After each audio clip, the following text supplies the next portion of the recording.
Today's topic will focus on critical care ultrasound beyond our familiarity with this modality in terms of procedural guidance.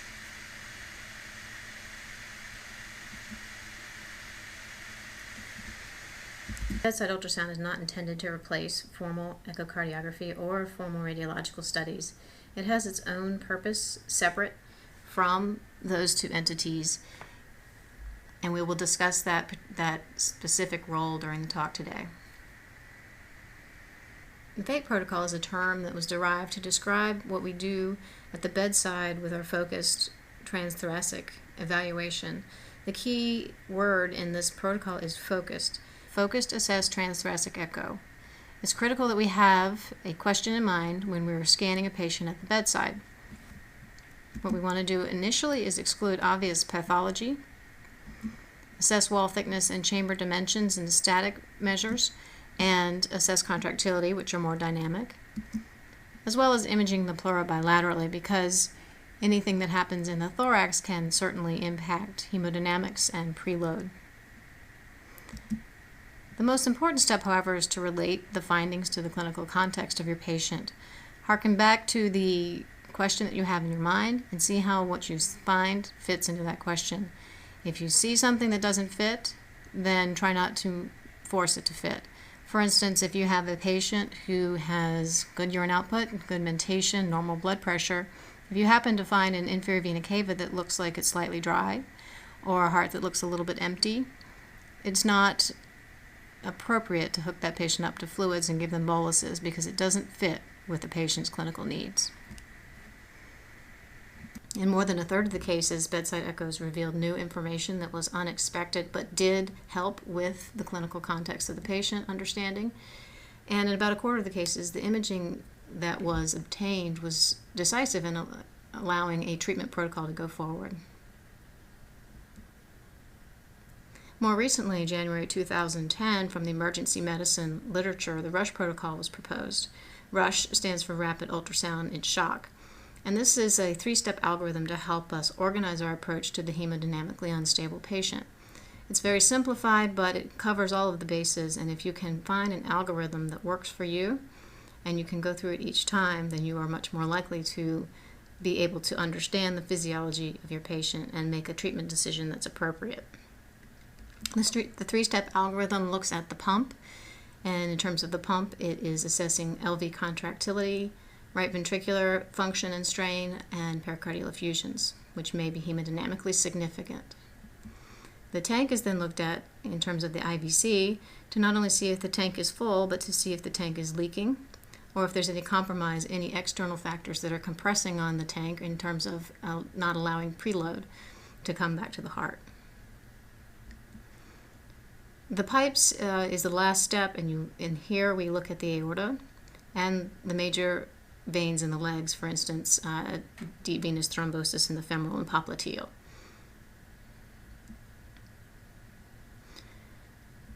Another proposed organization of the RUSH protocol is the term HIMAP. It doesn't really matter which one you choose, it just matters that you have an algorithm that you go through so you don't miss anything. HIMAP stands for heart, which is essentially the FATE protocol. The IVC assessment for volume status. Morrison's pouch, which is an indication of leaking of the tank, whether there's intra-abdominal fluid. Aorta and veins, and the pleura. Just as a background reminder, shock, when you approach a patient with shock, there are several categories of shock, and it's important to try and place your patient into one of those categories.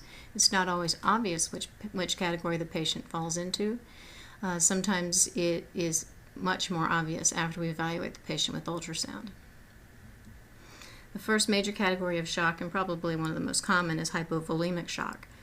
This can be either absolute hypovolemia, such as in hemorrhage, dehydration, or other fluid losses from the GI or renal tract, or relative hypovolemia, which is a distributive type of hypovolemia where the absolute volume did not decrease, but the distribution of the tank increased significantly, and therefore the effective volume is not adequate. We see this in sepsis, adrenal insufficiency, neurogenic shock, and other vasoplegic states.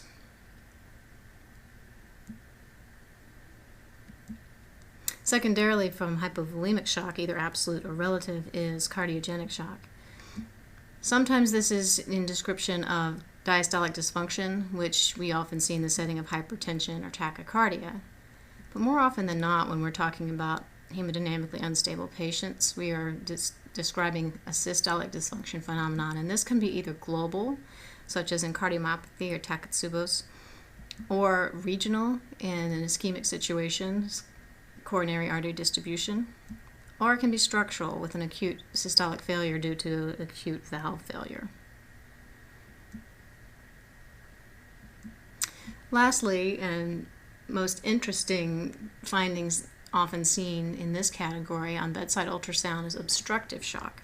And here we're talking about any number of things that can impair outflow of blood from the heart or inflow of blood to the heart. And this can be physiology such as HOCM with SAM, which we'll describe more later in the lecture, massive pleural effusion and ascites, tamponade, tension pneumothorax, and pulmonary embolus. So in keeping with the Rush protocol, we first evaluate the pump. So we're going to talk about cardiogenic shock first and focus on the left ventricle initially. It's also important to evaluate the right ventricle, but we'll take this stepwise. So the qualitative assessment of the left ventricular size and function is what we focus upon. We do not try to put a number on ejection fraction, and there's multiple studies to support that the eyeball method of evaluation of the left ventricle is perfectly adequate and very easy to teach people to use.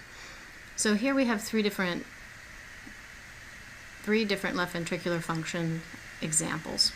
We have a normal, moderately depressed, and severely depressed. We will discuss what makes each one of these fall into the categories that they do.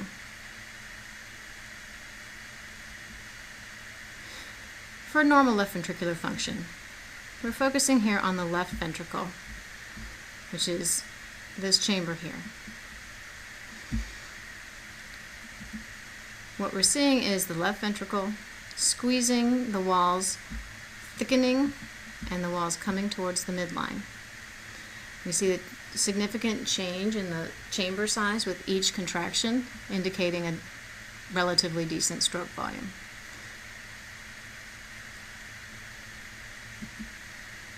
The right ventricle is adjacent and is usually about 2/3 the size of the left ventricle. We will talk in more detail on that shortly.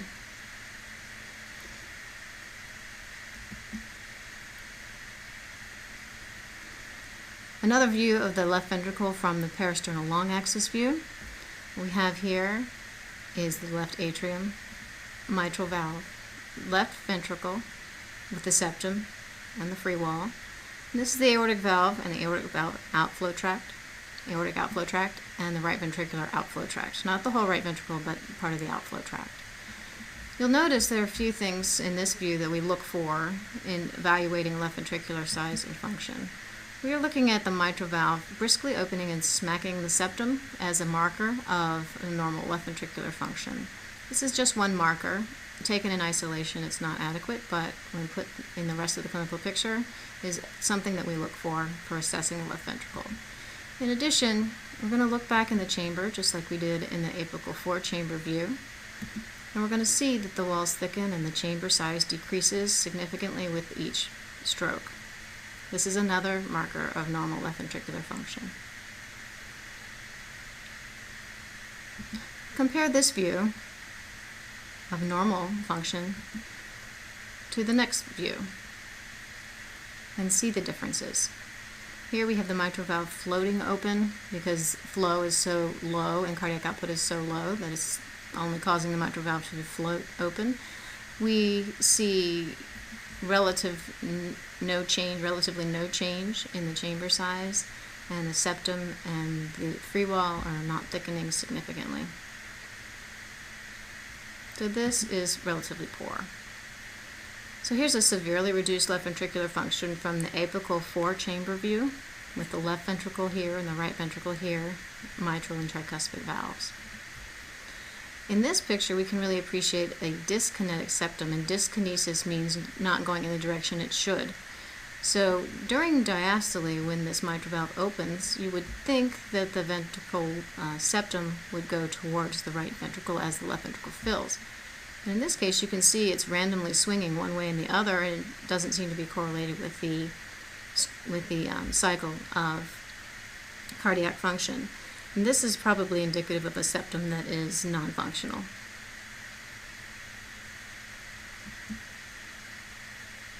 Additional findings that you might find in a patient who has poor ventricular function that we will touch on briefly is the inferior vena cava being full, plethoric, without much respiratory variability.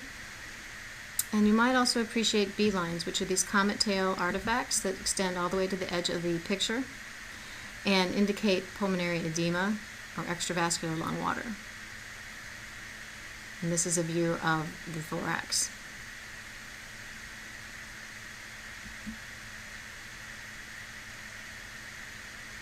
Going back and evaluating the right ventricle, we are looking for different things. The right ventricle has a different muscularity, different orientation of the fibers, and a normal right ventricular contraction is somewhat different from a left ventricular contraction. In this case, we see an example of normal, and the right ventricle again is 2/3 the size of the left ventricle. We also see that the tricuspid annulus is squeezing towards the apex with each beat. It should be briskly moving and being pulled up towards the apex. In the second view, we have right ventricular failure, isolated. What you see here is the right ventricle is enlarged. It is more than 2/3 the size of the left ventricle. Anytime the right ventricle is the same size as the left ventricle, then that is moderately enlarged right ventricle. If the right ventricle is ever larger than the left ventricle, then that is severely enlarged right ventricle. In this view, we see the right ventricle as large or slightly larger than the left ventricle. The left ventricle seems to be looking good, and the right ventricle is large, and the wall appears to be stented open. This is an example of biventricular failure, where not only the left ventricle looks poor, but the right ventricle is enlarged, and you don't see this tricuspid annulus moving towards the apex as we would like to. So this is an example of biventricular failure, as you might see in cardiomyopathy. Closer look at the right ventricular failure.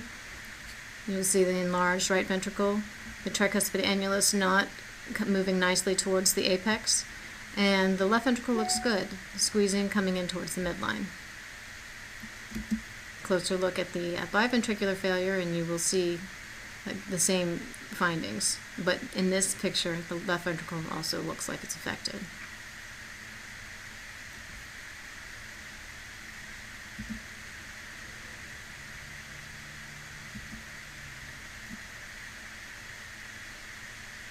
After looking at the left ventricle and the right ventricle from the long axis views of the apical forechamber and the parasternal views, we can turn the probe 90 degrees and get a short axis view of the heart. In this view, what we're seeing is the left ventricle in circular pattern here, and the right ventricle sitting atop.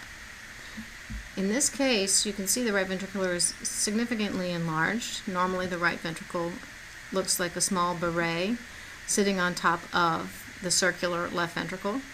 In this case, the left ventricle is neither circular nor is the right ventricle small. We also see that when the mitral valve, which is this structure here that looks like a fish mouth, opens in diastole, that the septum is moving in the direction opposite to what you would expect.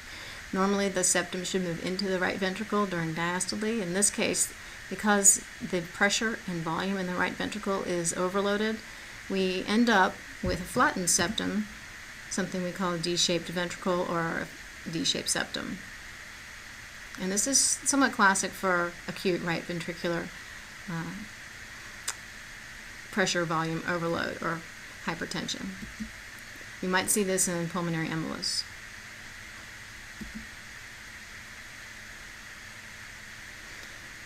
So we've talked about the pump in terms of left ventricle and right ventricle, size and function. And now we're going to talk about the tank and pipes. This is probably the number one question that comes up. People wanting to know, is this patient who is hemodynamically unstable going to be fluid responsive? And what we really are asking there to translate is, what is this person on the steep portion of the Frank-Starling curve? The steep portion of the Frank-Starling curve, as a reminder, tells you that if you increase the preload, then you will also increase the stroke volume. If you're too far out and your tank is too full, increasing preload does not increase stroke volume, and those are the patients that are not volume responsive. So we want to identify the patients on the steep part of the Starling curve so that we know that our therapy of fluid boluses will be effective without causing harm.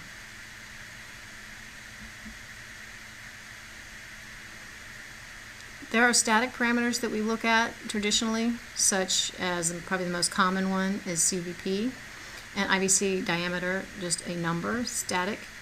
Our recommendation is to not consider these static parameters. A single number does not give you an idea of where the patient is on the Frank-Starling curve. There are so many things that can affect CVP, for example, such as intra-abdominal pressure, PEEP, tricuspid regurgitation, that relying exclusively on a CVP to tell us where the patient's volume status is erroneous and will lead to improper decisions. Instead, we recommend looking at dynamic parameters. And here we have to remember the respiratory cycle. The important thing to remember is when the thorax is at relatively negative pressure, such as in this picture here, that is when venous return is improved to the right ventricle. Several beats later, this venous return gets to the left side of the heart, and we should then see an increase in stroke volume if the patient is on the steep part of the Starling curve. If we don't see that, then we would suspect that the patient may be on the flat part of the Starling curve. In the opposite situation, when you have increased intrathoracic pressure, such as a patient who is on a ventilator during inhalation, or a patient who's spontaneously breathing while they exhale, if the relative pressure in the thorax is elevated, then venous return is impaired. And that would likewise decrease cardiac output if that patient is on the steep part of the Starling curve. The things that we can look at to evaluate volume are IVC distensibility index, delta VTI, delta Vmax, and these sound more complicated than they are, passive leg raise, which is a modality that we don't use enough, and the hyperdynamic kissing papillary sign, which is a qualitative evaluation of volume status. IVC distensibility index is probably the most used thing that we teach. And what it is looking at the inferior vena cava during the respiratory cycle. This is the inferior vena cava. This is the liver on the other side, and the IVC running through the liver. You can appreciate that it's the IVC because there are hepatic veins draining into it, and it's running through the liver instead of behind the liver. And also it's running into the heart, the right atrium, which you can see a little bit better off the side, the motion off the side of the film. The IVC can also look like this in a patient who's breathing and not have much variability. We can place an M mode line, which is a motion mode line, through the inferior vena cava, about 2 centimeters distal to where it enters the right atrium and behind the first hepatic vein right here. We can place an M mode line, press the button twice, and see everything that happens along that line over several seconds, and then freeze the frame and measure with our calipers. And what we see here is if you take the maximum diameter minus the minimum diameter and divide it by the mean, that a 12% or greater finding is someone who is likely to be volume responsive, and this has been studied and duplicated in multiple studies.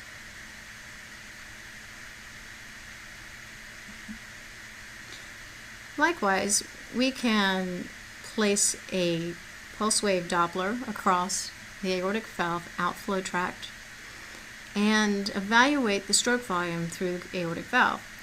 This negative deflection envelope represents stroke volume through the aortic valve. And here, even without measuring you can appreciate that with respirations there's quite a difference in stroke volume over time, and that's the qualitative evaluation. But you can also measure the minimum and the maximum and put them into the same formula, max minus min over the mean. And if you again come up with a number greater than 12, then those patients are more likely to be volume responsive.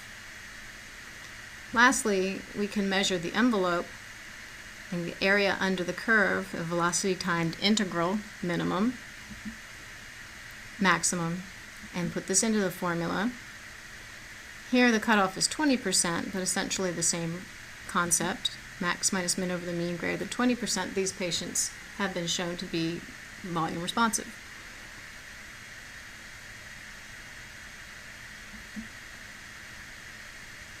A cheap and easy study that we don't utilize enough is the passive leg raise. And this is a maneuver where you take a patient who's been sitting 45 degrees and put their head down flat, their legs at 45 degrees, passively. They have to be supported without the patient performing a Valsalva maneuver.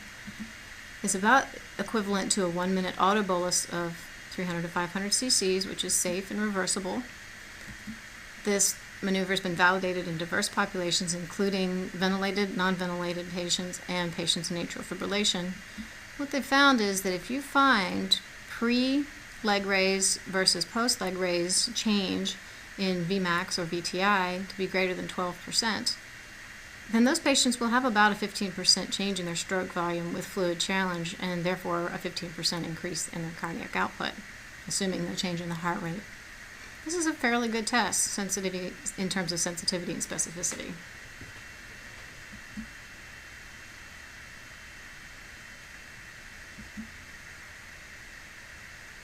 Another qualitative evaluation, kissing papillary sign.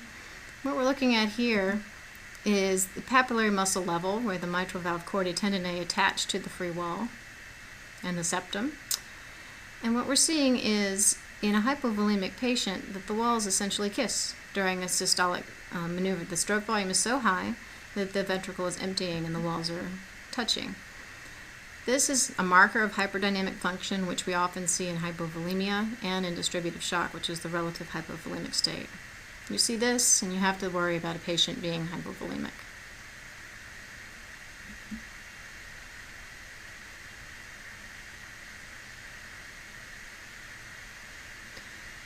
Moving on to from if the tank is full to whether the tank is leaking, we can assess using our low frequency probe, which we use to assess the cardiac, or a C60 probe, which we look at the abdomen with. We can assess for free fluid in the abdomen. This is essentially the FAST examination. FAST stands for Focused Assessed Sonography and Trauma, and it derives out of the surgical world and emergency medicine world. But when a trauma patient comes in, this is one of the first tests that is done to look to see if there's free fluid in the thorax, around the heart, and in the Morrison's pouch, in the splenorenal recess, or retrovesical, retrobladder. And in a trauma patient, if there's free fluid seen in these places, that is blood until proven otherwise. This is a representation of the liver and the right kidney, and the pouch between is called Morrison's pouch. One of the lowest places on the abdomen where free fluid is likely to collect if it's present. This is the diaphragm, the liver, and the lung, with a black stripe of fluid around the lung representative of a pleural effusion. In a non-trauma patient, that's likely just a pleural effusion. In a trauma patient, we worry about hemothorax. In this view, we have the spleen and the left kidney, and the splenorenal recess between, where we would look for fluid. In the bottom view, we have the bladder, and behind the bladder, we would look for free fluid. This is superficial to deep. We're looking behind the bladder to see if there's a stripe of black fluid. Some examples of what a positive FAST scan would look like. Here, we have the liver and the kidney interface with a stripe of black fluid between. That would be abnormal in a patient who was just in an accident. And here we have the bladder with a stripe of black fluid posterior to the bladder wall. It's very clear where the bladder wall is, and that black fluid is also outlining some bowel, and you can see the loops of bowel.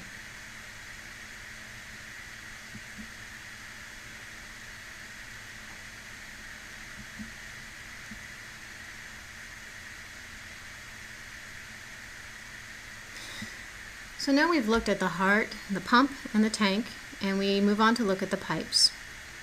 In this view, what we're seeing is from superficial to deep. This is the spine in cross-section with the spinal canal, inferior vena cava, aorta, and some of the branching vessels. And this is the liver. So as you move from subxiphoid region all the way down to the bifurcation of the aorta, we're looking at the aorta. There's the bifurcation right here. We're looking at the aorta to see if it has its integrity, if it's the normal size, or if it potentially has a dissection or a leak. This example is approximately normal. Each one of these markers over here is a centimeter, and the aorta is essentially around 2 centimeters at most. By contrast, this is a patient who came in with chest pain, back pain, and an evaluation of the aorta revealed something in the aorta, so a longitudinal axis was obtained. And this is obviously the thorax. You can see the heart beating here. Liver, longitudinal aorta, and what we see is this hyperechoic stripe, which represents an aortic dissection. The same patient, from a peristernal long axis view, we get an idea that the aortic root is very enlarged, and that we have an insufficient valve with backflow during diastole through the aortic valve, so aortic valve insufficiency. You can also appreciate very subtly this descending aortic circle here. You can already appreciate the flap, the dissection flap that we saw more distal.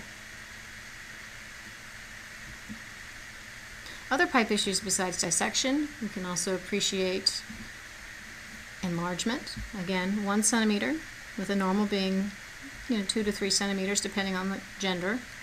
This is clearly an enlarged aorta, a triple A.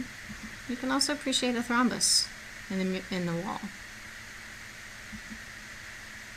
So a finding of this in a patient who has belly pain and hypotension would be rather significant and immediately inform your decisions.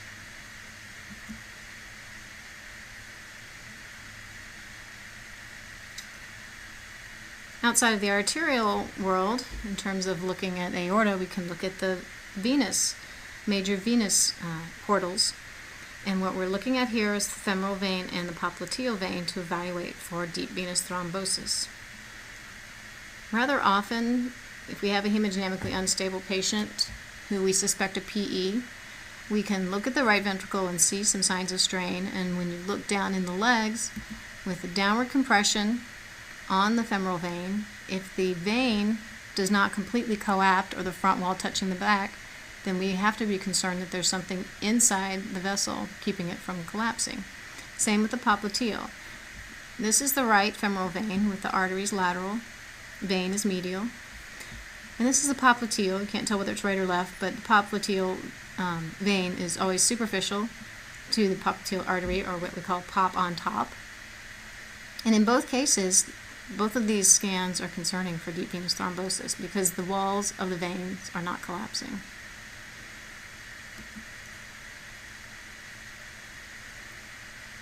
Moving on to obstructive shock. These are the processes that physically impair the cardiac output, and it can fall into categories of pump or tank.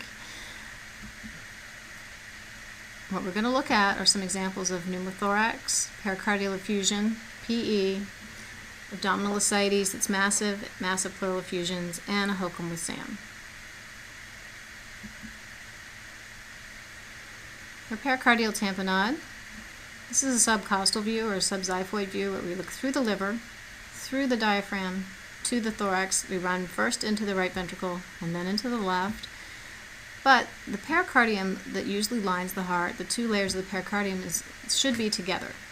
In this case, we see a bright white layer of the parietal pericardium and the bright white layer of the visceral pericardium and a black stripe between, and that black represents the anechoic fluid. You also appreciate in diastole that the right ventricle is having some collapse, as if there's someone jumping on the outside of it. And this is an indicator of pericardial tamponade, and recall that tamponade is a clinical diagnosis, so with hypotension, tachycardia, elevated neck veins, muffled heart sounds, EKG, and ultrasound, you can put the picture together that the patient may have this condition and activate and mobilize the cardiology or cardiothoracic help sooner.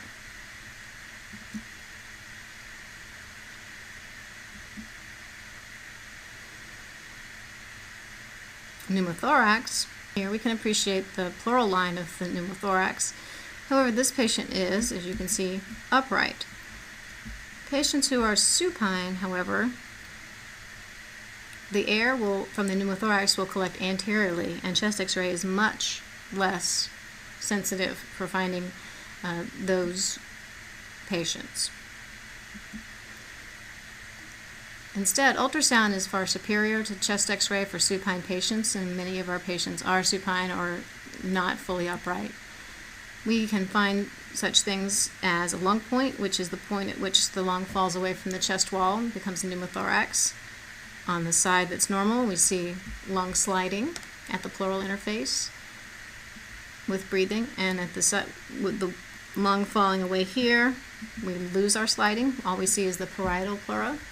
And then we see A-line artifact, which is a marker of air, which you can see either in a normal lung or a pneumothorax. If we drop an M-mode line through the pleural line, then we can see on a pneumothorax side what appears to be a stratosphere sign or the barcode sign, where stripes all the way across. On the normal side, we see sky, ocean, beach. What appears to be the sky, waves on the ocean, horizon, and then the grainy beach. The motion of the lung back and forth as it slides creates this grainy artifact. When the lung is not sliding, you do not see this grainy artifact, which is a hint as to a pneumothorax. Chest x-ray is the best study we could find, was 75% sensitive, but most are more in the range of 50% sensitive for pneumothorax in supine patients, but ultrasound has much better test characteristics.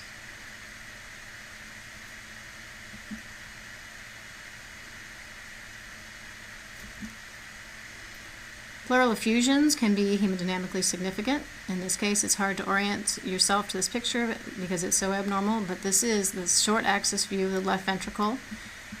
This is the spine. The heart is all the way in the right side of the chest with a massive pleural effusion pushing the lung and the heart over to the right side of the chest. In this case, all the patient needed was a chest tube and their hemodynamics were stabilized. Likewise, intra-abdominal hypertension or abdominal compartment syndrome can occur with massive ascites. What we're looking at here is a very cirrhotic, shriveled up liver and the diaphragm with a lot of ascites both above and below the liver. In a hypotensive patient, this may represent impaired preload, and a drainage through a paracentesis may significantly improve hemodynamics. Another obstructive shock, and we've seen this picture before in terms of isolated right ventricular failure, we have what PE looks like often. We have a right ventricle that's enlarged, more than 2/3 the size that it should be.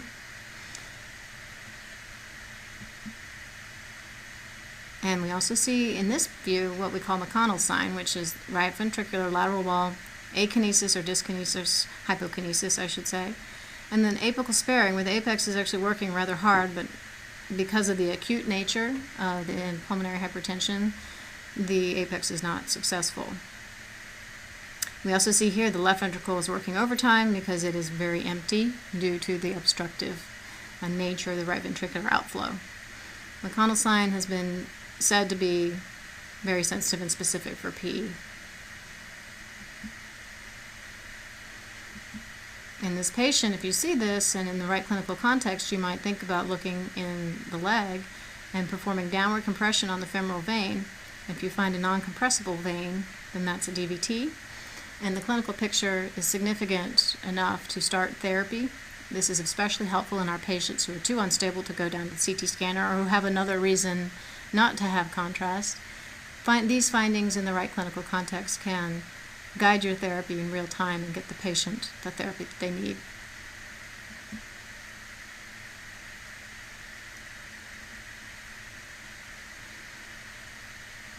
And the last example of obstructive shock is probably one of the most fun to find because it's a physiology that only ultrasound can really help you understand. HOCM with SAM, or hypertrophic obstructive cardiomyopathy physiology, with systolic anterior motion of the mitral valve. What we see here is a very small LV chamber and a very thickened septum, and usually proximally thicker than distally. And what occurs during this scenario is when these patients get hypovolemic, the mitral valve sticks to that proximal hypertrophy septum, and in the beginning of systole, blood is not able to go out the aortic outflow tract. Instead, it goes out the mitral valve and creates an acute mitral regurgitation. So this patient might present with rales, shortness of breath, tachycardia, hypotension. Maybe not the hypotension, sometimes it is hypertension in these patients. In this case, the natural response without the ultrasound is to think patient has rales, we should give Lasix. But that is actually quite the opposite of what the patient needs.